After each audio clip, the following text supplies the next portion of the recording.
What is up, everyone? Happy Sunday. It is October 26th. I'm Will Carr, your host here at the Diginachi Sequence. I got two of my favorite people with me, Crypto Heavy Good. and MC Phil Spinoza. What's happening, guys? Hey, so today we're going to get into a few things that happened in this past week. We're going to talk about some things we have coming up. But we've got a really fun show for you guys. We're going to have a fun conversation today. I have a feeling that today is going to get a little off script, and that's going to be fun. But yeah, hope you guys enjoy the show out there. So, with that said, let's get into the Federal Reserve open board meeting that happened this week, just 2 days ago on October 24th. The purpose of this meeting, led by the governors at the Fed, was to discuss stress tests that the Federal Reserve does annually in order to go through different scenarios that banks may face and see how the banks would react to these situations. They made some proposals to change these stress tests, for which it was approved. But we had one governor oppose, which was Governor Michael Barr. And I just want to get into a little bit about who Michael Barr is for those people that may or may not know. So, Michael Barr sat on the board of directors for Ripple Labs from 2015 to 2022 until he took his position at the Fed and left Ripple. So I found it really interesting that as these new proposals were going into place for how the Federal Reserve was testing with banks when they're in scenarios that are under stress, that the one person that has a more intimate understanding of blockchain, specifically XRP and Ripple, was the one person that opposed. What thoughts do you guys have? I mean, I feel like it's all part of the plot, Like he has to say these things and oppose these things because he already know what the landscape is. Like he know what Ripple brings to the table. Didn't I thought he worked with BlackRock or something like that too, or maybe he just went to the Fed. But like I just feel like he already understands what's coming. So this is nothing more than a political stance. Or either A, he's working to try to slow roll it for the banks, but he understands blockchain. He understands the importance of it and what it's going to do for the future. So it's just kind of weird that he is opposing it out of all people, right? Like, Yeah. because he worked with Ripple. And I think who you're thinking of, Durant. So Michael Barr didn't go and work for BlackRock specifically, but He did it with the other guy. Robbie Mitchnick was That's at it. Yep. Ripple, and now he's the head of digital assets at BlackRock. Yeah, hey, real quick, let's not forget Robbie Mitchnick with Susan Athey created that price evaluation model when they worked Right. together. I'm pretty sure at Stanford. Yeah, So Robbie Mitchnick, I feel like he's a guy in our corner, and I was thrilled to see him go to BlackRock personally, especially in that role. That's such a prominent position within that company. Absolutely. Yeah, just side note on Robbie Mitchnick. totally. I think it's just so interesting to see, and anyone that follows Ripple and XRP knows this already, but the open door, the revolving door between Ripple and the different financial institutions, including something like the Fed. We just mentioned Michael Barr, who sat on their board of directors for 7, 8 years before he became a governor at the Fed. Then we talk about Robbie Mitchnick, who I don't know how long he was at Ripple, but now the head of digital assets for BlackRock. And, you have someone who was the previous Secretary of Treasury, Rosie Rios, who now sits on the board of advisors at Ripple. So, and those are just three people. If we were to pull up a list of all the people that have been in and out of Ripple that have different connections at different financial institutions, the Federal Reserve, within the government, at the SEC or the Treasury, I mean, the list is it's not endless, but it's pretty dang long. Yeah. I mean, it's one of the few companies that actually have so many prominent people that comes to work for them, sit on a board and learns about Ripple the company and then goes back to the government, goes back to these companies. And if you think that they're not talking about it, like you like living under a rock because and I think that's why XRP community gets so excited because you see these connections and no, they don't come out and say it verbatim, but like if you just do a little critical thinking, you can see that these people aren't going to Ripple and then leaving Ripple to go to the government for any old reason. They going because now they have the blueprint of what we need to do to move us towards the new financial system. At least that's how I see it. So Yeah, I agree actually, and I agree with DAI. I think they're placed. I think a lot of these individuals they work with Ripple, and then when it's their time to leave, they don't necessarily leave. They're just placed in a different role to help propel Ripple's agenda. Yeah. yeah. And I think that would insinuate something that I'm sure all three of us would agree to, that this stuff is mostly scripted. Yeah. Like that's why like I don't get too bothered by like, them coming out and opposing, different rules and trying to slow roll stuff because we all know that like at the end what's gonna happen. I feel like these people here and they playing their part for whatever. Even going back to Gary Gensler, like he played his part. Like he was a character in the story that they needed to play the part that he played. Like he's the Doctor Doom of crypto. And like he played that part well and now he's gone and now you see what in like it just doesn't make sense from like it's like a switch, like he was there and then 3 months later like everything is going up and everybody is positive about crypto, so it's like it's all theater and we watching this movie but we can already see the ending, so that's the cool part. Yeah. I mean, speaking of it all being theater, I watched the hour-long open board meeting on Friday. And you have to be a certain type of crazy to enjoy watching the Fed meetings, let alone their open board meetings like that one. But what I find so interesting is that, like we said, it's a script. I watched this for an hour. For an hour, everyone that spoke read off a piece of paper. I'm not sure anyone had an original thought of their own.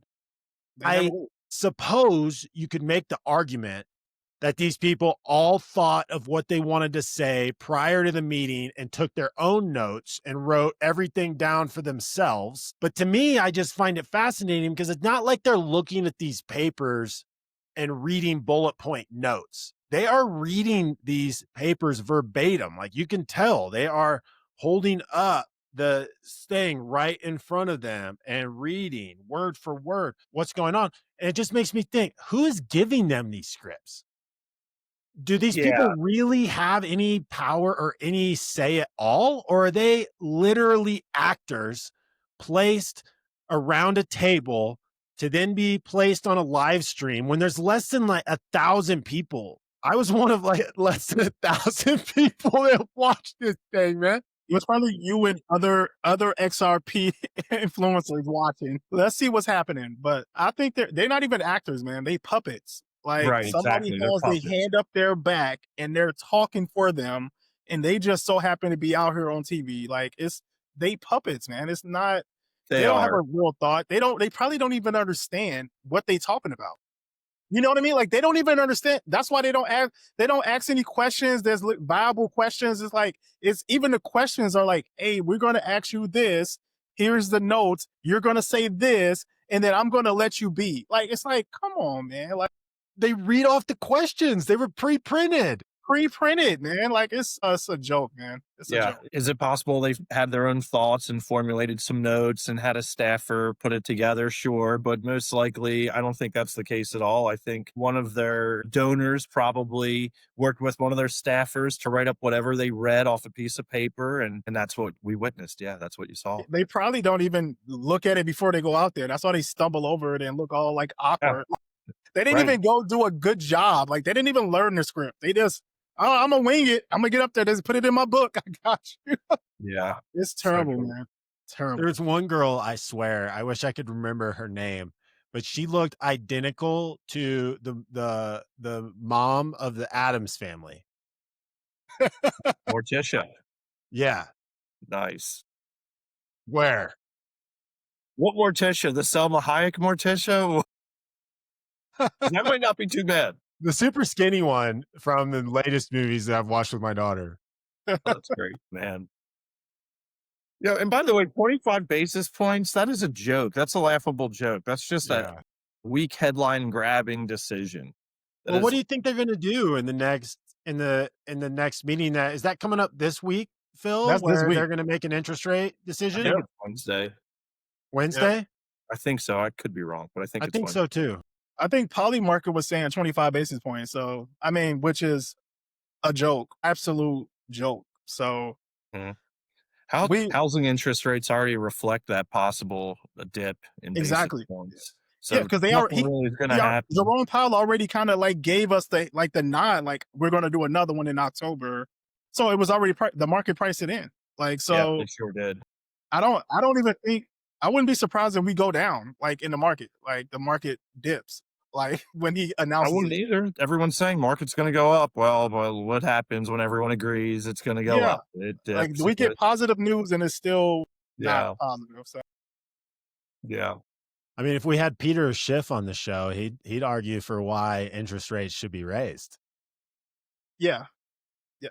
I mean, let's just watch the whole country burn. That's what we're gonna do. Do you guys follow him at all? I do. No, Yeah, I do. I I used to do. watch his podcast, but he got so ridiculous that I was like, because like I love listening to the economics and stuff. Like he got a Really. pretty good breakdown, but then he gets over the top, and it's like, okay, let's calm down. Let's calm down. So so I personally don't believe that any of the numbers they base these decisions on are factual. I think they're all fraudulent and fabricated to perpetuate their agenda and their goals, and it's all mostly politically driven. So the fact of the matter is, higher interest rates simply hurt the everyday American. They really do. They hurt business, they hurt the investor, and they hurt the little man out there trying to purchase a home, little or big man, whatever.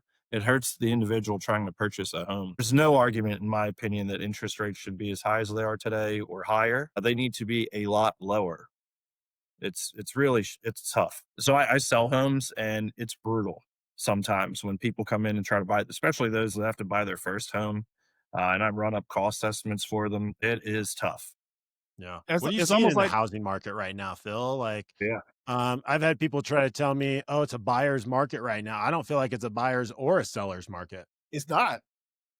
It's not one or the other. Oddly enough, well, if you're in new construction, it's kind of both, believe it or not. We're still doing well in new construction because the builders are able to get very aggressive with incentives to move units, to move homes. And the buyers are able to get in today at a low price prior to rates coming down. Because when rates come down, there's about 4 million people waiting to buy a home that are going to flood the market here in America. When that happens, incentives are going to get pulled back and home prices are going to go back up as that demand increases. So right now, even though rates are high, it kind of is a good time because we always say date the rate, marry the house. So you could always refinance in the future, and there are loan programs that help with interest rates such as buy Do you downs. think that the new home market, like as far as like the new build, did they oversaturate it? And then so it's a lot of houses out there right now.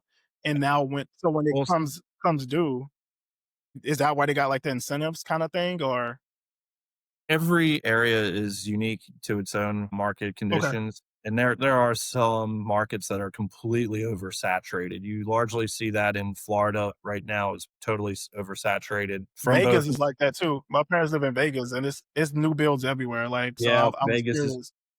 they're getting up there, Tennessee, Texas, there's, Phoenix, Arizona. There's some markets that are very oversaturated right now, but each They, market they still has getting some advantages. them places getting hit because like they moving out of California too because it's so hard to live Mhm. out there. So those areas, Phoenix, Vegas, I think they getting the overflow Yeah. of like California. The biggest issue with housing is the discrepancy between how home prices have gone up on such a steep trajectory and income has barely increased over time. And Yes. that disparity is really the biggest issue that the country faces right now.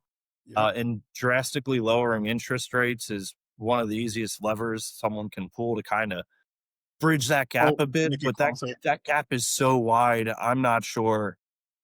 I don't think there's a solution, honestly.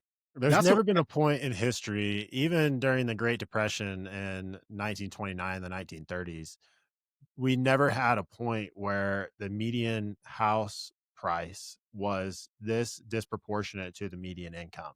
Oh, So we're living in a time period where home ownership is, I don't want to say it's a privilege, but I mean, I think that might be the right word.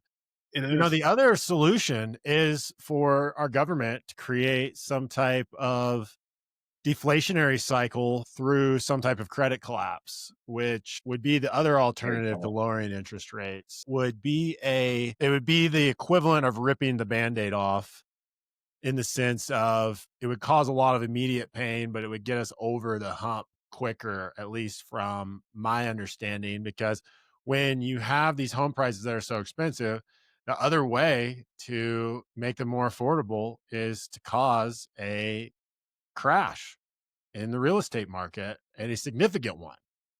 If home prices were to come down 25, 30, 50%, it would be a lot more affordable, even if interest rates remain where they're at.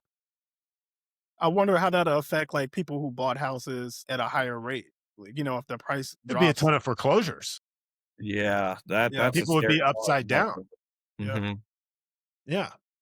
Is that I similar really to don't like the think 2008 kind of crash then, It would where be like people that were? on steroids. Yeah. yeah, they don't want that. They don't want that. No government. This new administration does not want that on their watch. Not at No. all. That's why they keep passing the buck. And I think that's Right. what Peter Schiff is talking about. Like, we need to do something like that, like where we need to like just own it. And it's easy said than done, though. It's like, because it's going to impact millions of people in the worst kind of way. Like, it is not going to be something like Great Depression with these new age people is going to be different. The Great Depression, people were just outside and they just was okay with it and it was terrible. This new generation of people, like, they're running in stores, they're going to people out. Like, it's not going to be a great. It's like the purge. That's how I feel. I feel like if they go too far and people feel like they just hopeless, it's going to be like the purge out here. Yeah. So Mhm. it's a crazy time we in, man. It really is. Either way, it seems like it's going to be really hard on the average American. You either go through some sort of deflationary collapse where prices for lots of things come down very steeply and quickly, or we lower interest rates and continue to inflate the dollar away, Yeah. which people that don't own assets already makes it even harder for them to ever get to a point where they can own any assets, especially assets that are income producing. Mhm. No, I agree. And I think the government doesn't want it to fall. It's like the ball going around at the casino, and you like, you No want one it wants red it or to be their black. fault. And they like, this is blue and red. And they like, we don't want that to fall on blue or red because whatever side you're on, left or right, when that ball stops on that side, they're probably never getting elected into office again. Like, that other side is gonna have that for generations to Yeah. say this is what they did. Do you want that to happen again? Even if it's not their fault, because it's not. They both Exactly. contributed to this shit. They both contributed to where we at. So it's not a left or right, but it's like whatever side gets stuck with that puck, they not getting into office for a long time. Yeah. And so like they're all pushing it and doing everything they can to continue this shenanigans that we see, and it's gonna hurt our kids is what it's going to do. We may not still see it, but the dollar may not be worth nothing when our kids get old enough to use it. Yeah. Totally. Yeah. Well, I think we can all agree that the Federal Reserve, the governors and the members on the board are actors, if not puppets, Yeah, and talking they're heads. just doing what their handlers are telling them to do. Because I mean, we could dive into it, even what the Federal Reserve is. People think that that's like somehow a government entity. It's not. It's a public private. It's a private bank who issues the money to the U.S. Treasury. I mean, it's arguably unconstitutional. I don't. I don't want to dive into that too much on this episode, Yeah, but that's yeah, a whole episode we need to do though. that would be. It'd be a whole episode that we could talk about. Get into Jekyll Island, 1913. Exactly. Yeah. We could even talk about the billionaires in the US that died on the Titanic when JP Yeah. Morgan decided Yeah. not to go.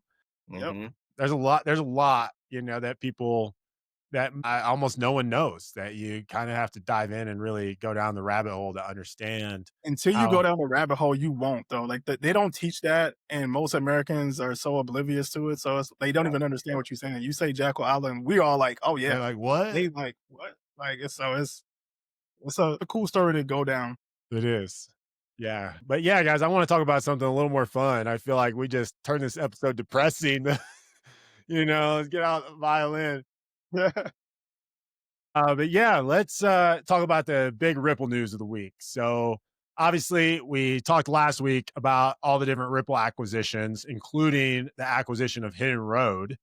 Now, this week, they just announced the renaming of Hidden Road to Ripple Prime. And obviously, that is exciting news. It just shows Ripple's overall plan of how they're putting everything together to create the internet of value. But I'll let either of you take this, but I want to hear, give us a synopsis on Brad Garlinghouse's tweet and what was so exciting about it. Hey man, like I saw it. I saw the retweets first. I saw a lot of retweets, and I had to go back to his tweet, and I was like, oh man, like it was. It's almost like rejuvenating because like we got the red in the market so much that like you saw that tweet and it's like I feel like he always knows what to say for the XR, and because I always feel like he's talking to us, and I could be wrong. He could be talking to everybody, but I feel like he talks to the XRP community. He like, no, hold on, guys. Look, regardless of the FUD, XRP is at the middle. It's the center of everything we're doing. Don't worry. Like, we got a plan. Just walk, just be patient and just work with us. We got you. And it's like so cool to see it because it's like being able to meet him and then like he just a down to earth dude. And then like you see him in action and you know that like his game plan is like the future, but also he gives us the nuggets that we need to like run. It's like all the FUD, the Bitcoiners, everybody talking shit about XRP and they don't need XRP no more. And it's like, we do. Just so you know, we do need them. It's at the center of everything. And it's like, it just shut it down. And it's like, and they probably hate Brad too, so they don't believe him, but we know that he's talking to us. So it was cool. Yeah, that was probably one of the most bullish tweets I've ever seen being in this space. It got me super hype. Yeah, I think I texted Will immediately about it. I was so pumped. And then I think I FOMO'd into a bag as soon as I saw that as well, another little shallow bag. And Yeah, it's I like the want to perfect trade time. in. I want to trade out of all my altcoins so bad and just consolidate into XRP. But I hate doing that when they're in the red. So that's Yeah, kind of killing me. But man, that was that's bullish. I got a couple that I'm like, I I should know. have did it when it was up. I should have. It's like two or Yeah. three that I'm like, I want to get. As soon as it gets a little bit of, I'm getting up out of them. The So second I'm in the green, I'm out of all of them. I'm out of all I'm of them. telling you, Most of man. them consolidating into XRP for sure. Yeah, man. I've No, been it was good. consolidating. I'm down to less than 10 tokens. Yeah. That's good. Okay. Yeah. I think I'm around there. Yeah, I Yeah. need to. I got a few other ones that I need. I'm pretty close to that, so I need to get out of a couple that I'm like, I'll catch them on the back end if I have to. But Yeah. we so close right now that I'm like, I just want the ones that I'm like super happy with, you know. Mhm. And then also like XRP. Every time I see this news, I'm just like, we get G Treasury. I'm like, I need to buy some more.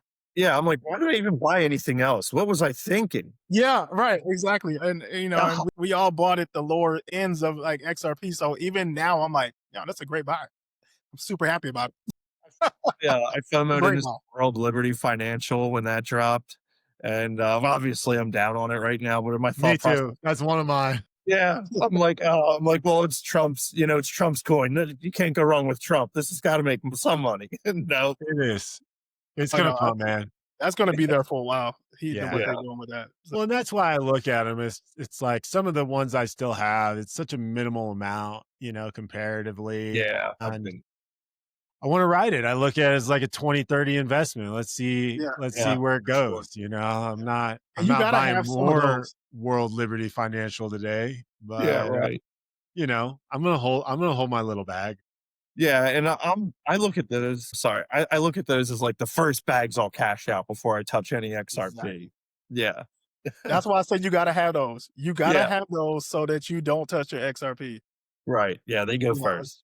yep, Yeah, I have a few of those like Ondo. That's one that I'm gonna. yep, I got That that. I'll. Yeah, I like Ondo. Yeah, I do too. Yeah, I do too. I mean, some of those tokens, it's just fun to hold on to have a little skin in the game in them. Do I think they're going to perform as well? Probably not, but it'll Well, be I something to take profits on.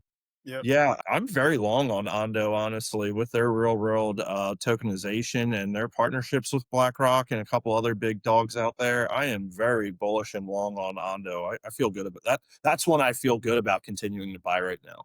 yeah. And it's still at a good price too. So I've been Yeah. buying it. Yeah, Yeah. I tell you, my best performer of the last couple weeks is Pirate Chain. Okay. Well, Are without are you guys partnership. into any privacy tokens? no. No, Okay.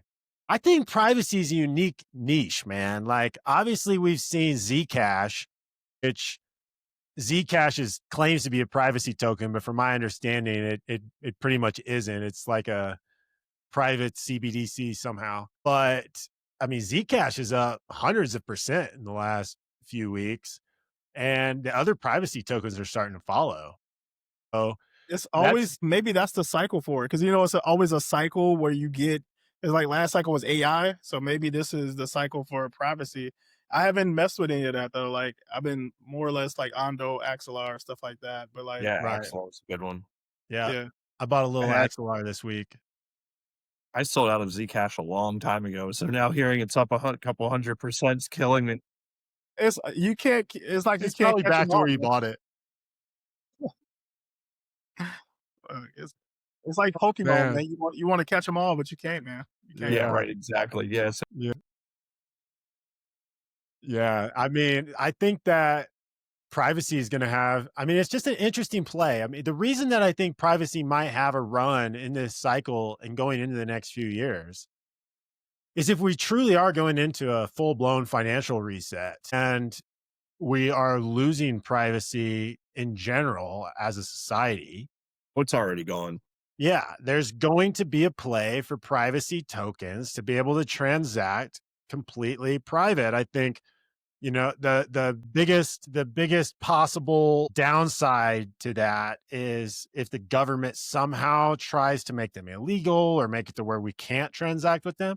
But I think that's the whole idea of privacy and decentralization of that privacy is they can say it's illegal for you to do this, but wouldn't that in theory make the price go even higher? And I think it'd be hard for them to do it unless they have some kind of legislation in like Clarity Act or something that prohibits it.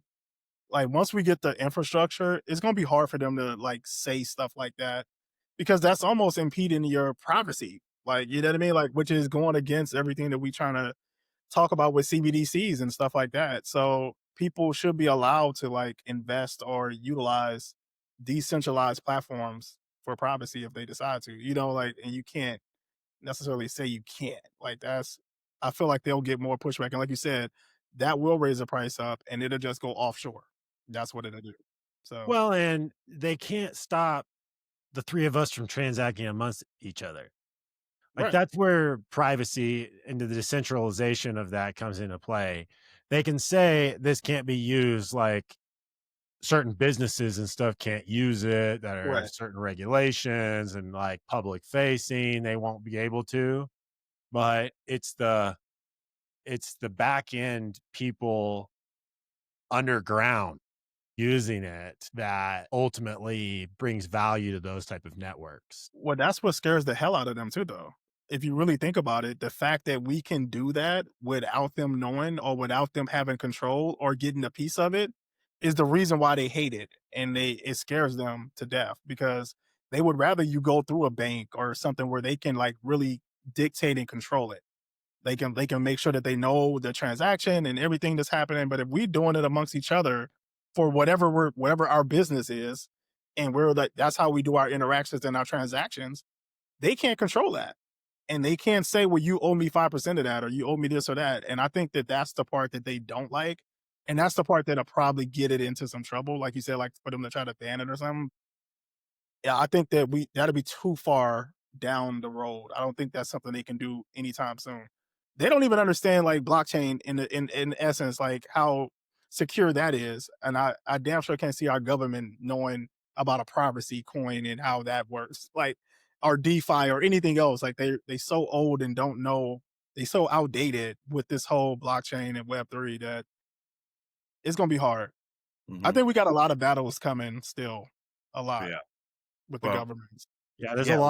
there's a lot to figure out. Well, to wrap up this episode, guys, usually we just kind of start the episode talking a little bit about our week, but I had an awesome day today. I went and did a workout with some friends in the park, did 100 pull-ups, 100 push-ups, and then we all got into a sauna. So they were wood burning stove sauna, I love it. 240 degrees. Woo, love those. Yeah, Yeah. stayed in for 15 minutes. That was Wow. yeah, that was quite a session. I sweat just a little.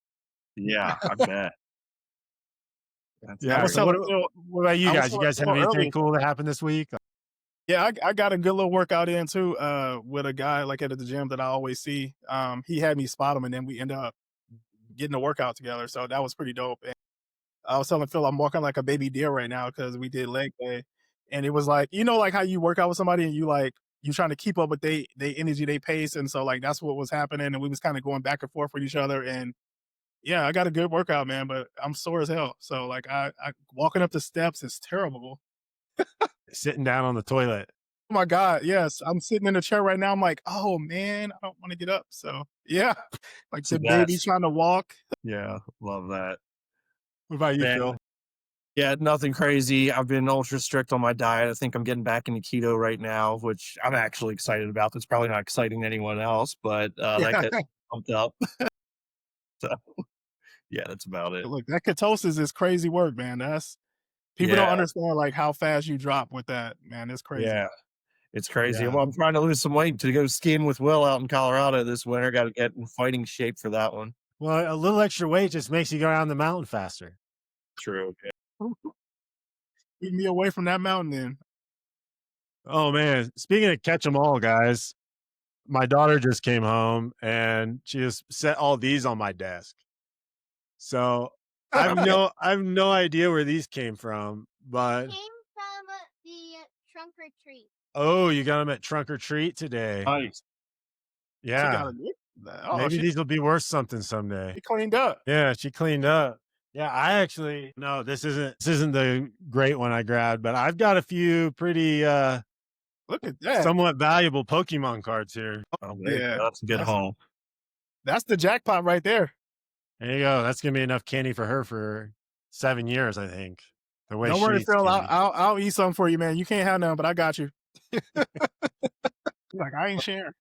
Yeah. Well, this was fun, guys. Yeah, we didn't mean to turn this into a Pokemon episode, but All good. I've got a few of these. If they can perform as well as my crypto, maybe I'll sell them in a few years. Yeah. I got a good little bag of Pokemon cards too, just to be clear. There you go. Yeah, I Yeah. mean, There's a collection these of my ones, parents. yeah, these ones I have were from when I was a kid. Probably 10 years old or something. Yeah, Mhm. you got some OGs.